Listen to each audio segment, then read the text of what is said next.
Hi നമസ്കാരം. അറിവിന്റെ പേരത്തിലേക്ക് എല്ലാവരെയും സ്വാഗതം ചെയ്യാണ്. അടുത്ത ചോദ്യം, ഇന്ത്യൻ ഭരണഘടന നിലവിൽ വരുന്നതുമായി ബന്ധപ്പെട്ട് താഴെ തന്നിരിക്കുന്ന പ്രസ്താവനകളിൽ തെറ്റായത് കണ്ടെത്തുക. ഇന്ത്യക്ക് സ്വന്തമായി ഒരു ഭരണഘടന വേണമെന്ന് അഭിപ്രായപ്പെട്ട വ്യക്തിയാണ് BR അംബേദ്കർ എന്ന് പറഞ്ഞാൽ തെറ്റാണ്. ആരാണ്? ദ ഇന്ത്യൻ പാട്രിയോട്ട് എന്ന പത്രത്തിലൂടെ ആരാണ് പറഞ്ഞത്? MN റോയാണ് ഇന്ത്യൻ പാട്രിയോട്ട് എന്ന പത്രത്തിലൂടെ പറഞ്ഞത്. ആരാണ്? MN റോയാണ്. ഇന്ത്യക്ക് ഒരു ഭരണഘടന എന്ന ആശയം മുന്നോട്ട് വെച്ച രാഷ്ട്രീയ പാർട്ടിയാണ് സ്വരാജ് പാർട്ടി. അത് ശരിയാണ്. ബാഹ്യശക്തികളുടെ സ്വാധീനമില്ലാതെ ഒരു ഭരണഘടനയാണ് ഇന്ത്യക്ക് വേണ്ടത് എന്ന് അഭിപ്രായപ്പെട്ട വ്യക്തി അത് തന്നെയാണ് മോത്തിലാൽ നെഹ്റു. മക്കളെ ആരാണ്? ജവഹർലാൽ നെഹ്റുവാണ്. നമ്മളുടെ ആൻസർ എന്താണ്? രണ്ടു മാത്രമാണ് തെറ്റായത് അവിടെ ചോദിച്ചത് അല്ലെ. അപ്പൊ 1, 3 അവിടെ എന്താണ് തെറ്റായത്? ഓപ്ഷൻ സി എന്താണ് തെറ്റായത്? ഇന്ത്യക്ക് ഒരു ഭരണഘടന തയ്യാറാക്കാൻ മോത്തിലാൽ നെഹ്റു എന്ത് ചെയ്തു? നെഹ്റു റിപ്പോർട്ടിലെ അതാണ് 1928 ഓഗസ്റ്റ് 10 തയ്യാറാക്കിയത് കേട്ടോ. ഇത് ജവഹർലാൽ നെഹ്റു ആണ് എന്നും കൂടി മനസ്സിലാക്കി വെക്കുക. ക്ലിയർ ആയോ? നമ്മൾ വിജയകരമായി പൂർത്തി. കോശവുമായി ബന്ധപ്പെട്ട് ശരിയല്ലാത്ത വസ്തുത കണ്ടെത്തുക. കോശം കണ്ടുപിടിച്ചത് റോബർട്ട് ബ്രൗൺ ആണ് എന്ന് പറഞ്ഞാൽ തെറ്റാണ്. നമുക്കറിയാം റോബർട്ട് ഹുക്ക് ആണ് എന്നല്ലേ. ഹുക്കാണ് അല്ലെ. അപ്പൊ തെറ്റാണ്. കോശ സിദ്ധാന്തം ആവിഷ്കരിച്ചത് റുഡോൾഫ് വിർഷോവാണ് അല്ലെ. റുഡോൾഫ് വിർഷോ ശരിയാണ്. ജീവനുള്ള കോശം ആദ്യമായി കണ്ടെത്തിയത് ആന്റോവൻ ന്യൂമാൻ ഹുക്കാണ്. കോശഘടന ആദ്യമായി ചിത്രീകരിച്ച പുസ്തകമാണ് മൈക്രോഗ്രാഫിയ. 1, 2, 3, 4. അപ്പൊ ഏതൊക്കെയാണ് അവിടെ ശരിയല്ലാത്ത? തെറ്റാണ് ചോദിച്ചത്. അപ്പൊ അവിടെ 1 മാത്രമാണ് അവിടെ തെറ്റായിട്ട് ഉള്ളത് എന്നും കൂടി. ഓക്കെ, അപ്പൊ അവിടെ നമുക്ക് എന്താണ് ഏതാണ് മക്കൾ? അവിടെ 1 മാത്രം തെറ്റ്. നമുക്കറിയാം കോശത്തെ കുറിച്ചുള്ള പഠനമാണ് എന്ത്?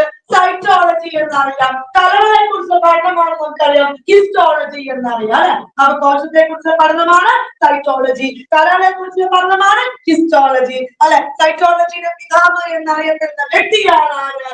ഈ റോബർട്ട് എന്നറിയപ്പെടുന്ന ആരാണ്?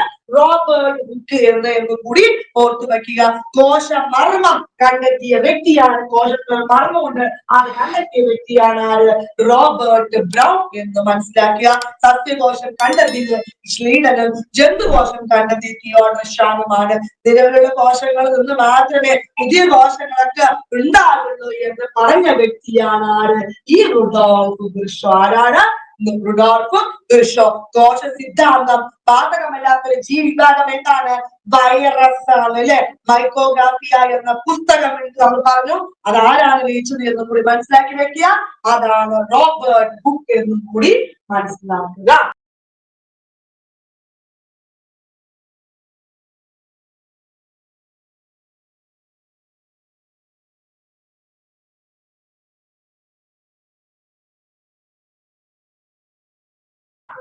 അടുത്ത ചോദ്യം, ചേരുംപടി അവിടെ ചേർക്കാനാണ് പറഞ്ഞത്. കോശ മസ്തിഷ്കം, energy currency, traffic police, power house. അതൊക്കെ അവരുടെ പേരില്ലേ. അത് ഏതാണ് എന്ന് നിങ്ങൾ സ്വയം തീരുമാനിക്കാനാണ് പറഞ്ഞത്.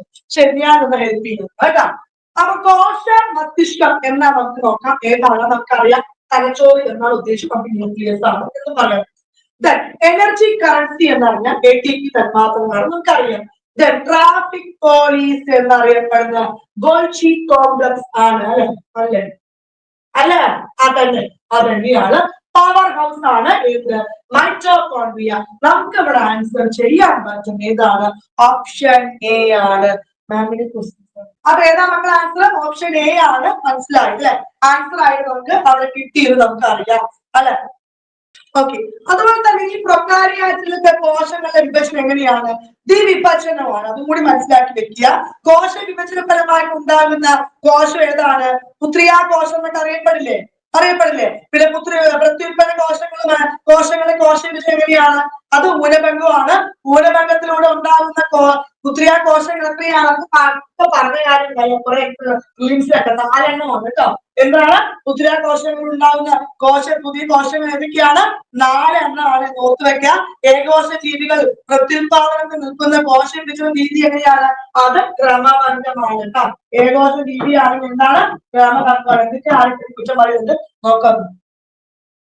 ദീപു രാഹുലാണോ കുറ്റമല്ലാതാണ് പറഞ്ഞല്ലേ? ഓക്കെ, അപ്പൊ ക്രമബന്ധമാണ് കേട്ടോ. പിന്നെ ഈ ക്രമബന്ധത്തിന് എന്താ പ്രത്യേകത? എത്ര തവണ നമ്മൾ കോശ വിഭജനം നടന്നാലും കോശത്തിൽ ക്രോമസോം സംഖ്യക്ക് മാറ്റമൊന്നും എന്ത് ചെയ്യില്ല. എത്ര തവണ നടന്നാലും അത് മാറ്റമൊന്നും സംഭവിക്കില്ല എന്ന് ഈ ക്രമബന്ധത്തിന് പ്രത്യേകത. ക്രമബന്ധത്തിന്റെ പ്രധാനം എന്താണ്? പ്രാധാന്യം എന്തായിരുന്നു? കലകളുടെ കേടുപാടുകൾ പരിഹരിക്കുന്നത് വളർച്ചയൊക്കെ സഹായിക്കാൻ എന്തിന് പ്രാധാന്യം? ഈ ക്രമബന്ധത്തിനുള്ള പ്രാധാന്യം കൂടി മനസ്സിലാക്കുക. വരും ക്ലാസ്സിൽ ഡീറ്റെയിൽ പറഞ്ഞു കേട്ടോ.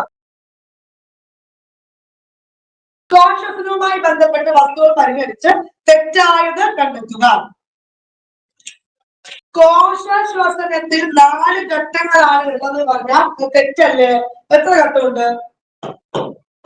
2 ഘട്ടമാണുള്ളത് കേട്ടോ. ശുക്രാശ്വസനത്തിൽ ഓക്സിജൻ ആവശ്യമില്ലാത്ത ഘട്ടമാണ് ക്രബ്സ് പരിവൃത്തി എന്ന് പറയുന്നത്. ആണോ?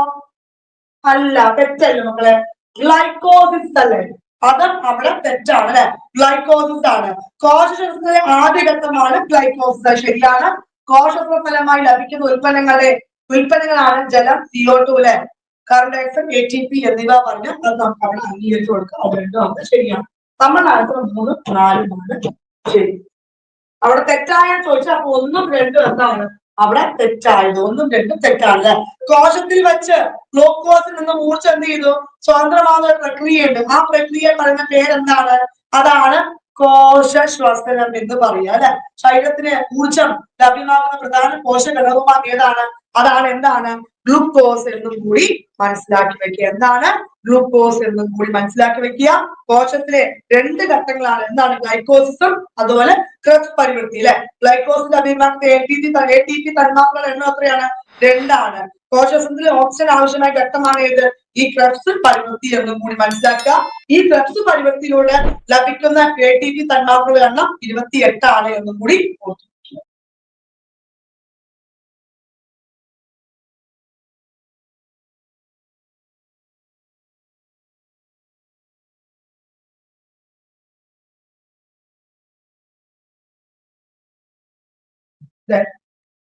ഇതൊക്കെ നമ്മുടെ SCERT NCERT പറഞ്ഞാല് വ്യക്തമായിട്ട് പരീക്ഷ എഴുതാൻ പറഞ്ഞു തരുന്നുണ്ട് കേട്ടോ. ശരിയായും തിരഞ്ഞെടുക്കുക. പേശികളെ അസ്ഥിയുമായി ബന്ധിപ്പിക്കുന്ന യോജനകളെയാണ് ടെൻഡനുകൾ. ആ ശരിയാണല്ലേ? അസ്ഥികളെ പരസ്പരം ബന്ധിക്കുന്ന യോജനകളെയാണ് സ്നായുക്കൾ. അത് ശരിയാണ്. പദാർത്ഥ കണ്ണുകൾ, വൃക്ക എന്നിവ സ്ഥാനത്ത് ഉറപ്പിച്ചു നിർത്തുന്ന യോജനകലയാണ് ഏത്? നാരുകല എന്ന് പറഞ്ഞത് അത് ശരിയാണ്. പദാർത്ഥ സംഭരണം, രോഗപ്രതിരോധം മുതലായവ ധർമ്മങ്ങൾ നിർവഹിക്കുന്ന യോജനകലയാണ് രക്തം. നമ്മുടെ ആൻസർ എന്താണ് മക്കളെ? അവിടെ എല്ലാം അവിടെ എന്താണ്? ശരിയാണ്. അസ്ഥിയും തണ്ണാസ്ഥിയും അല്ലെ? രക്തം, നാരുകല എന്നീ വിവിധ യോജനകൾ. അസ്ഥി, തണ്ണാസ്ഥി, രക്തം, നാരുകലയ്ക്ക് എന്താണ്? ഇതൊക്കെ ഓരോ ടൈപ്പായിട്ടുള്ളത് യോജനകൾ തന്നെയാണ്. മറ്റു കലകളെ പരസ്പരം ബന്ധിപ്പിക്കുകയും അവയ്ക്ക് താങ്ങായിട്ട് പ്രവർത്തിക്കുന്നതാണ് എന്ത്? ഈ യോജനകളുടെ പ്രത്യേകത അല്ലെങ്കിൽ ധർമ്മം എന്ന് മനസ്സിലാക്കുക കേട്ടോ. ശരീരത്തിൽ ഏറ്റവും കൂടുതൽ കാണപ്പെടുന്ന യോജനകൾ ചോദിക്കുകയാണ് ഏതാണ്? അത് രക്തമാണ് എന്ന് മനസ്സിലാക്കുക. ശരീരചലനം സാധ്യമാക്കുന്ന കല ഏത്? ശരീരചലനം ചലിക്കുകയാണ് ഏത് കളിയാണ്? അത് പേശി കളിയാണ്. ശരീരചലനം സാധ്യമാക്കുന്ന കല ഏതാണ്? അത് പേശി കളിയാണ് അല്ലെ? എന്താണ്? സങ്കോചിക്കാനും പൂർവസ്ഥിതി പ്രാപിക്കാനും കഴിവുള്ള കോശങ്ങളാണ് ഏത്? പേശി കലകൾ കാണപ്പെടുക. സങ്കോചിക്കാനും പറ്റും, അത് പൂർവ്വമായിട്ട് അല്ലെ ചുരുങ്ങാനും പറ്റും, പൂർവ്വമായിട്ട് സ്ഥാപിക്കാനും. ആവരണ കലാപരം എന്താണ്? ശരീരത്തെ എന്ത് ചെയ്യും? പൊതിഞ്ഞ് സംരക്ഷിക്കുകയാണ് ആവരണ കല അല്ലെ? പിന്നെ സംരക്ഷിക്കുകയും അതുപോലെ ചെയ്യും ശ്രവങ്ങളുടെ ഉത്പാദനമൊക്കെ ധർമ്മങ്ങളൊക്കെ നിർവഹിക്കുന്ന ഏതാണ്? ആവരണ കലയാണ്. അന്നപാത്രത്തിന്റെ ഉത്പത്തി ആവരണം ചെയ്തിരിക്കുന്ന കലയാണ് ഏത്? ഈ ആവരണ കല. നാഡീകല എന്താണ്? നാഡീകല ശാരീരിക പ്രവർത്തനങ്ങളെ ഏകോപിക്കും നിയന്ത്രിക്കുകയൊക്കെ ചെയ്യുന്ന കല ഏതാണ്? നാഡീകലയാണ് കേട്ടോ. അടുത്ത ചോദ്യം. കോശമർമ്മത്തിലെ ഭാഗങ്ങളുടെ അവയുടെ ധർമ്മങ്ങളുമാണ് ചുവടെ കൊടുത്തിരിക്കുന്നത്. അവയിൽ ശരിയായ ജോഡി കണ്ടെത്തുക. മർമ്മത്തരം മർമ്മദ്രവ്യത്തിനും കോശദ്രവ്യത്തിനും ഇടയിൽ പദാർത്ഥങ്ങളുടെ സഞ്ചാരം തടസ്സം നിൽക്കുന്നു. മർമ്മകം പറഞ്ഞാൽ റൈബോസോം നിർമ്മാണം പ്രധാന പങ്ക് വഹിക്കുന്നു. ക്രൊമാറ്റിക് ജാലിക പറഞ്ഞാൽ ജീനുകളെ ഉൾക്കൊള്ളുന്ന മർമ്മഭാഗമാണ്.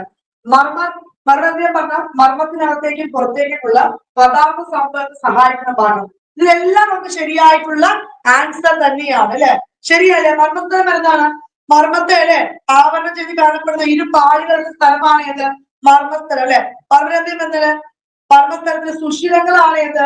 ഈ മർമ്മരന്ധ്രം പറയുന്നത്. ക്രൊമാറ്റിക് ജാലിക വരുന്നത് പലകണ്ണികൾ പോലെ കാണപ്പെടുന്നതല്ലേ? ഓക്കെ.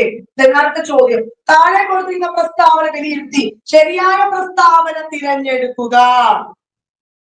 സ്ത്രീകളിൽ ഒരു ബീജോത്പാദക കോശത്തിൽ നിന്ന് രൂപപ്പെടുന്ന അണ്ടങ്ങളുടെ എണ്ണം എന്ന് പറഞ്ഞാൽ 2 എന്ന് പറയുന്നു. ശരിയാണോ? അല്ല. എത്രയാണോ? 1. 1. പുംബീജവും അണ്ടവും കൂടിച്ചേർന്നുണ്ടാകുന്ന സിക്താണ്ഡകത ക്രോമസോൺ സംഖ്യ എന്ന് പറഞ്ഞാൽ 46. അത് ശരിയാണ്. ലൈംഗിക പ്രത്യുൽപാദനം നടക്കുന്ന ജീവികളിൽ ക്രോമസോൺ സംഖ്യ സ്ഥിരമായി നിലനിൽക്കുന്ന ക്രമഭംഗത്തിലൂടെയാണ്. ശരിയാണ്. ക്രമഭംഗമാണോ? അല്ല. ഏതാണ്? ഊനഭംഗത്തിലൂടെയാണ്. കളിക്കാണ് ഊനഭംഗത്തിലൂടെയാണ്. അപ്പൊ നമുക്ക് അതാണ് അവിടെ 2ഉം 3ഉം മാത്രമാണ് അവിടെ ശരിയായിട്ട് ഉള്ളത് എന്നും കൂടി മനസ്സിലാക്കി വയ്ക്കുക. ക്ലിയർ ആണോ? അടിവരയിൽ വരച്ചിരിക്കുന്ന അടിയിൽ വരച്ചിരിക്കുന്ന വാക്യങ്ങളുടെ ഒറ്റപ്പദം തിരഞ്ഞെടുക്കുക. രാമന്റെ അടുത്ത് തിരിച്ചെത്തിയ ഹനുമാൻ വളരെയധികം സംസാരിക്കുന്നവനായി കാണപ്പെട്ടു. എന്താണ് ഇതിന്റെ ആൻസർ? മൃദുഭാഷി, അതിവാചാലൻ, വാചാലൻ, വാഗ്മി. ഏതാ അവിടെ ആൻസർ? ഞാൻ പറഞ്ഞത് നിങ്ങളുടെ ആൻസർ ചെയ്തോ? ആൻസർ ഏതാണ്? ആൻസർ അതിവാചാലനാണ്. എന്താണ്? അതിവാചാലൻ. വാചാലൻ പറഞ്ഞ എന്താണ്? അർത്ഥശൂന്യമായി അധികം സംസാരിക്കുന്നവൻ. ഒരു അർത്ഥമില്ലാണ്ട് വളാതെ എന്നൊക്കെ സംസാരിക്കില്ലേ, അതാണ് എന്ത്? വാചാലൻ എന്ന് പറയുന്നത്. നമ്മൾ എന്താ പറഞ്ഞ? വളരെയധികം സംസാരിക്കുന്നവനായി. പ്രീവിയസ് ക്വസ്റ്റ്യൻ പേപ്പർ ആണ്. ആൻസർ ഏതാ പറയാ? അതിവാചാലനാണ് അവിടെ ആൻസർ ആയിട്ട് വരുന്നത്. മൃദുഭാഷി എന്താണ്? മൃദുവായിട്ട് മധുരമായിട്ട്. ഞാൻ സംസാരിച്ച സൗണ്ട് ഒക്കെ എങ്ങനെയാണ്? വളരെ സോഫ്റ്റ് ആയിട്ട്. നിങ്ങൾക്ക് കേട്ടതെന്ന് അറിയില്ലേ? വളരെ മധുരമായിട്ട് സംസാരിക്കും. അതാണ് മൃദുഭാഷി എന്ന് പറയുന്നത്. വാഗ്മി എന്താണ്? വാഗ്മി മിതവും സാരവുമായി സംസാരിക്കുന്നവൻ അല്ലെ? മിതഭാഷി. എന്താണ്? ജിതിൻഷയ്ക്ക് ഒരു പുഞ്ചിരി. ഓക്കെ. അപ്പൊ അതിവാചാലനാണ്. തെറ്റിയൊരു 5 ടൈംസ് എഴുതി പഠിക്കുക കേട്ടോ. അടുത്ത ചോദ്യം, വിവാഹം ചെയ്ത് ഭാര്യയുടെ കൂടെ പാർക്കുന്നവൻ എന്ന അർത്ഥം വരുന്ന ഒറ്റപ്പദം ഏത്? വിവാഹം ചെയ്ത് ഭാര്യയുടെ കൂടെ പാർക്കുന്നവൻ എന്ന് ഒറ്റപ്പദം ഏത്? ഗൃഹണി, ഗൃഹസ്ഥൻ, ഗ്രഹനായകൻ. ഏത് ആൻസർ വരിക? ഓപ്ഷൻ ബി ആണ് ഗൃഹസ്ഥൻ. മലയാളത്തിൽ കുറച്ച് അറിവൊക്കെ പിള്ളേർക്ക് ഉണ്ട് അല്ലെ?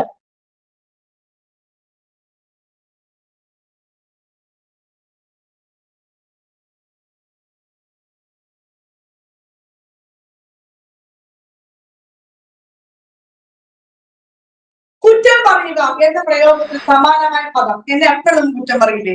ഏതാണ്? കുറ്റം പറയുക എന്ന അർത്ഥത്തിന് സമാനമായ പദം ഏതാണ്? കുറ്റം പറയുക, ശപിക്കുക, സ്മരിക്കുക, വിധിക്കുക, പഠിക്കുക. ഏതാണ് പറഞ്ഞു? ഓപ്ഷൻ ബി ആ തന്നെ. ഏതാണ്? പഠിക്കുക. തെറ്റായ ജോഡി. മകളുടെ മകൾ. നിങ്ങളെ വീട്ടില് അമ്മന്റെ അടുത്ത് പറയാം, എന്റെ മകളെ നിങ്ങൾ എങ്ങനെ വിളിച്ചാൽ മതി? ദൗഹിത്രി എന്ന് വിളിച്ചാൽ മതി എന്ന് പറഞ്ഞാൽ അത് ശരിയാണോ? ദൗഹിത്രി അവിടെ ശരിയാണോ? ശരിയാണ്. പുത്രന്റെ പുത്രൻ പ്രപത്രനാണ്. അല്ല. എന്താണ്? പുത്രന്റെ പുത്രൻ എന്താണ്? പൗത്രനാണ്. അപ്പൊ തെറ്റ്. അമ്മയുടെ അച്ഛൻ മാതാമകൻ, പുത്രനുള്ളവൻ പുത്രവതി. അതൊക്കെ അവിടെ ശരിയാണ് അല്ലെ? പുത്രന്റെ പുത്രിയാണെങ്കിലോ അത് പൗത്രിയാണ് എന്നും കൂടി മനസ്സിലാക്കി വെക്കുക. മകളുടെ മകനാണെങ്കിലോ ഇത് മകളുടെ മകനാണെങ്കിൽ ദൗഹിത്രനാണ്. ദൗഹിത്രനാണ് എന്നും കൂടി മനസ്സിലാക്കുക. അമ്മയുടെ അമ്മ, നിങ്ങളുടെ ഭർത്താക്കന്മാരില്ലേ, അമ്മയുടെ അല്ല, അമ്മയുടെ അമ്മ, അമ്മയുടെ അമ്മ അല്ല, പിന്നെ പറയും അമ്മയുടെ അമ്മ എന്താ പറയാ? നിങ്ങളുടെ അമ്മയുടെ അമ്മ, നിങ്ങളുടെ അമ്മയുടെ അമ്മ മാതാമഹി. എന്താണ്? മാതാമഹി. അമ്മയുടെ അമ്മ എന്താണ്? മാതാമഹി.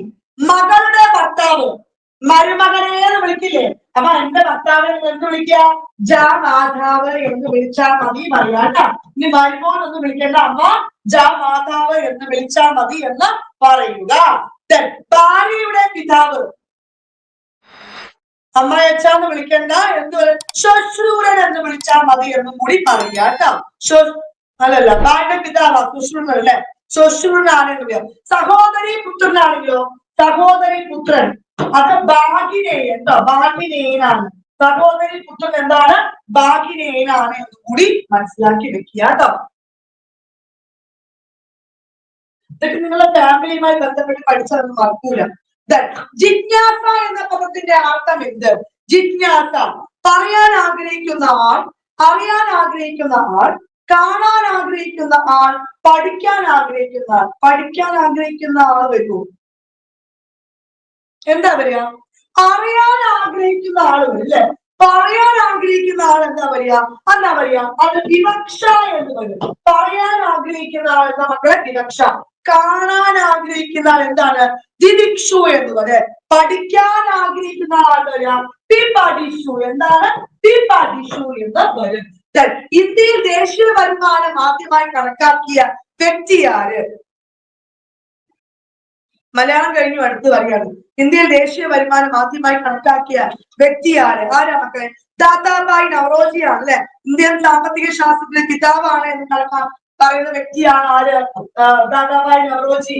ബ്രെയിൻ തിയറി എന്നത് ഏതുമായി സാമ്പത്തിക ചോർച്ച സിദ്ധാന്തം ആവിഷ്കരിച്ച വ്യക്തിയാണ് Dadabhai Naoroji. Poverty and British rule in India എന്ന പുസ്തകത്തിന്റെ രചയിതാവാണ് ദാദാഭായ് നവറോജി എന്ന് മനസ്സിലാക്കുക. ചുവടെ കൊടുത്തിരിക്കുന്ന ശരിയായ ജോഡി കണ്ടെത്തുക. ഗാന്ധിയൻ പ്ലാൻ ഏത് വർഷമാണ്? ഗാന്ധിയൻ പ്ലാൻ, ഗാന്ധിയൻ പ്ലാൻ ശരിയാണോ? ശരി തന്നെയാണ്.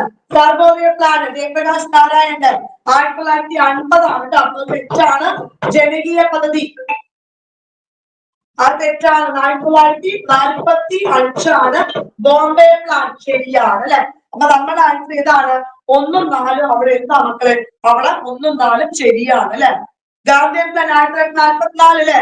ഗാന്ധിയൻ പ്ലാൻ ആവിഷ്കരിച്ച വ്യക്തി ആരാണ്? അഗർവാൾ ആണ് കേട്ടോ, അഗർവാൾ. ബോംബെ പ്ലാൻ 1944 8 വ്യവസായ പ്രമുഖർ ചേർന്നിട്ടാണ് എന്ത് രൂപീകരിച്ചതാണ് ഏത്? ഈ ബോംബെ പ്ലാൻ. എം.എൻ. റോയ് ആണ് ഏത് ജനകീയ പദ്ധതി ആവിഷ്കരിച്ചത് എന്ന് കൂടി റാഡിക്കൽ പ്ലാൻ എന്നറിയപ്പെടുന്ന പദ്ധതിയാണ് ഇത്, ഈ റാഡിക്കൽ ജനകീയ പദ്ധതി. സർവോദയ പ്ലാൻ എന്താണ് അറിയോ? സർവോദയ പ്ലാൻ ജയപ്രകാശ് നാരായൺ 1950 ആവിഷ്കരിച്ചത് എന്ന് കൂടി മനസ്സിലാക്കി വെക്കുക. അടുത്ത ചോദ്യം 8 ദിവസം ചുവടെ കൊടുത്തിരിക്കുന്ന പ്രസ്താവന നിന്നും ഒന്നാം പഞ്ചവത്സര പദ്ധതിയുമായി യോജിക്കാത്ത പ്രസ്താവന കണ്ടെത്തുക. 1950 മുതലാണെന്ന് പറഞ്ഞ ശരിയാണ്. 51 മുതൽ 56 വരെയാണ് അല്ലെ. 51 മുതൽ 56 വരെയാണ്. ഒന്നാം പദ്ധതിയുടെ ഉപാധ്യക്ഷൻ ഉത്സാഹ നന്ദിയാണ് എന്ന് പറഞ്ഞാൽ ശരിയാണോ? ശരിയാണ്. കാർഷിക പുരോഗതിയാണ് വളർച്ചയ്ക്ക് ലക്ഷ്യമിടുന്നത്. ശരിയാണ്. പിന്നെ സോവിയറ്റ് യൂണിയൻ സഹായത്തോടെയാണ് ഇന്ത്യയിൽ ഒഴുക്ക് നിർമ്മാണശാല ആരംഭിച്ചത്. അത് തെറ്റാണ്. അത് തെറ്റാണ്. അത് 2ാം പഞ്ചവത്സര സമയത്താണ് അല്ലെ. അപ്പൊ ഏതൊക്കെയാണ് ആൻസർ ആയിട്ട് വരിക? 1ഉം 4ഉം മാത്രമാണ് അവിടെ തെറ്റായിട്ടുള്ളത് അല്ലെ. 1951 മുതൽ 56 വരെയാണ് ഒന്നാം പഞ്ചവത്സര പ്ലാൻ അല്ലെ. കാർഷിക പദ്ധതി എന്നറിയപ്പെടുന്നു. പാർലമെന്റിൽ അവതരിപ്പിച്ച ആരായിരുന്നു? നെഹ്റു ആയിരുന്നു. ഉപാധ്യക്ഷനായിരുന്നു ഗുൽസാർലാൽ നന്ദ. കെ.എൻ. രാജ ആണ് ഇത് കരട് തയ്യാറാക്കിയത്. ഹറോൾഡ് ഡോമർ മാതൃക എന്നറിയപ്പെടുന്ന പദ്ധതിയാണ് എന്ന് കൂടി മനസ്സിലാക്കാം. ലക്ഷ്യമിട്ട വളർച്ചാ നിരക്ക് എത്രയായിരുന്നു ആ സമയത്ത്? 2.1 മുതൽ 3.6% വരെയാണ് എന്ന് കൂടി ഓർത്തു വയ്ക്കുക. CSOവും NDC ഒക്കെ ആ സമയത്ത് ഒന്നാം പഞ്ചവത്സര സമയത്താണ് നിലവിൽ വന്നത് എന്ന് കൂടി മനസ്സിലാക്കി വെക്കുക കേട്ടോ. അടുത്ത ചോദ്യം നമ്മൾ 2 ദിവസം താഴെ കൊടുത്തിരിക്കുന്ന പ്രസ്താവനകളിൽ നിന്നും പുത്തൻ സാമ്പത്തിക നയവുമായി ബന്ധപ്പെട്ട ശരിയായ പ്രസ്താവന കണ്ടെത്തുക. ഇന്ത്യയിൽ പുത്തൻ സാമ്പത്തിക നയം സ്വീകരിച്ച സമയത്ത് പ്രധാനമന്ത്രി എന്നറിയപ്പെടുന്ന PV നരസിംഹറാവു ശരിയാണ്. ഇന്ത്യയിൽ പുത്തൻ സാമ്പത്തിക നയം നിലവിൽ വന്ന 1991 ജൂലൈ 24 ശരിയാണ്. പുത്തൻ സാമ്പത്തിക നയം നടപ്പിലാക്കിയ സമയത്തെ ധനകാര്യമന്ത്രിയായിരുന്നു മൻമോഹൻ സിംഗ് ശരിയാണ്. ഉദാരവൽക്കരണം, സ്വകാര്യവൽക്കരണം, ആഗോളവൽക്കരണം മുതലായവയാണ് സാമ്പത്തിക നയങ്ങൾ. ശരിയാണോ? എല്ലാം അവിടെ എന്താണ്? ശരിയാണ് അല്ലെ. പുത്തൻ സാമ്പത്തിക നയത്തിന് എങ്ങനെയാണ് പ്രധാന മൂന്നായി തരംതിരിക്കുന്നുണ്ട്? ആഗോളവൽക്കരണം, ഉദാരവൽക്കരണം, സ്വകാര്യവൽക്കരണം അല്ലെ. ഉദാരവൽക്കരണം എന്താണ്? രാഷ്ട്രത്തിന്റെ സാമ്പത്തിക പ്രവർത്തനങ്ങൾക്കുള്ള സർക്കാർ നിയന്ത്രണങ്ങളെ സ്വാധീനം പരിമിതപ്പെടുത്താനുള്ള സമ്പ്രദായമാണ് ഇത് ഈ ഉദാരവൽക്കരണം അല്ലെ. 85 മുതലാണ് വന്നത്. സ്വകാര്യവൽക്കരണം എന്താണ്? പൊതുമേഖലാ സ്ഥാപനങ്ങളുടെ ഉടമസ്ഥ നിർവഹണ ചുമതല പൂർണ്ണമായിട്ടും ഭാഗികമായിട്ട് സ്വകാര്യ മേഖലയ്ക്ക് കൈമാറുന്നതാണ് എന്നും കൂടി ഓർത്തു വെക്കുക. ആഗോളവൽക്കരണം രാജ്യത്ത് സമ്പദ് വ്യവസ്ഥയുടെ ആഗോള സമ്പദ് വ്യവസ്ഥയുമായി സമന്വയിപ്പിക്കുന്ന ആശയമാണ് ഇത് ഈ ആഗോളവൽക്കരണം എന്നും കൂടി മനസ്സിലാക്കി വെക്കുക കേട്ടോ. അടുത്ത ചോദ്യം, താഴെ കൊടുത്തിരിക്കുന്ന പ്രസ്താവനകളിൽ നിന്നും ശരിയല്ലാത്ത പ്രസ്താവന കണ്ടെത്തുക. ഇന്ത്യയുടെ അഡ്വൈസറി കമ്മീഷനാണ് നീതി ആയോഗ്. ശരിയാണോ? തെറ്റല്ല മക്കളെ. പോളിസി കമ്മീഷനാണ് നീതി ആയോഗ് അല്ലെ. നീതി ആയോഗിന്റെ ആദ്യ സമ്മേളനം ടീം ഇന്ത്യ എന്നറിയപ്പെടുന്നു. അത് ശരിയാണ്. അരവിന്ദ് പരഗണിയാണ് നിലവിലെ നീതി ആയോഗ് തെറ്റാണ്. ആരാണ്? സുമൻ ബെരി അല്ലേ. 2022-23 ലക്ഷ്യം മാറ്റി നീതി ആയോഗ് ഇന്ത്യക്ക് വേണ്ടി പുറത്തിറക്കിയ പദ്ധതിയാണ് the strategy of new India at 65. ആണോ? അല്ല. Strategy of new India at 75 ആണ് എന്നും കൂടി മനസ്സിലാക്കി വെക്കുക കേട്ടോ. 2015 ജനുവരി 1-നാണല്ലേ ആസൂത്രണ കമ്മീഷന് പകരമായിട്ട് വന്ന സംവിധാനമാണ് ഇത് നീതി ആയോഗ് അല്ലെ. നാഷണൽ എന്താണ് ഇൻസ്റ്റിറ്റ്യൂഷൻ ഫോർ ട്രാൻസ്ഫോമിംഗ് ഇന്ത്യ. ആരുടെ പിന്നെ ആരുടെ പ്രകാരമാണ്? ശുപാർശ പ്രകാരമാണ്. അജയ് ജിപ്പാറോ അങ്ങനെ എന്തോ ഒരു പേരാണ് അല്ലെ. ശുപാർശ പ്രകാരമല്ല നീതി ആയോഗ് വന്ന. എനിക്ക് പെട്ടെന്ന് നമ്മുടെ പേര് ഓർമ്മ വരുന്നില്ല കേട്ടോ. ആസ്ഥാനം എവിടെയാണ്? നീതി ഭവൻ സൻസദ് മാർഗ് അല്ലെ. തിങ്ക് ടാങ്ക് പദ്ധതി എന്നറിയപ്പെടുന്നു. നീതി ആയോഗ് ആദ്യ സമ്മേളനം നടന്ന 2015-ലാണ്. അധ്യക്ഷൻ എപ്പോഴും ആരാണ്? പ്രധാനമന്ത്രിയാണ്. ഉപാധ്യക്ഷൻ എപ്പോഴും സുമൻ കെ ബരിയാണ്. CEO ചോദിക്കുകയാണ് DVR സുബ്രഹ്മണ്യനാണ് എന്നും കൂടി മനസ്സിലാക്കി വെക്കുക കേട്ടോ. നന്ദി, നമസ്കാരം.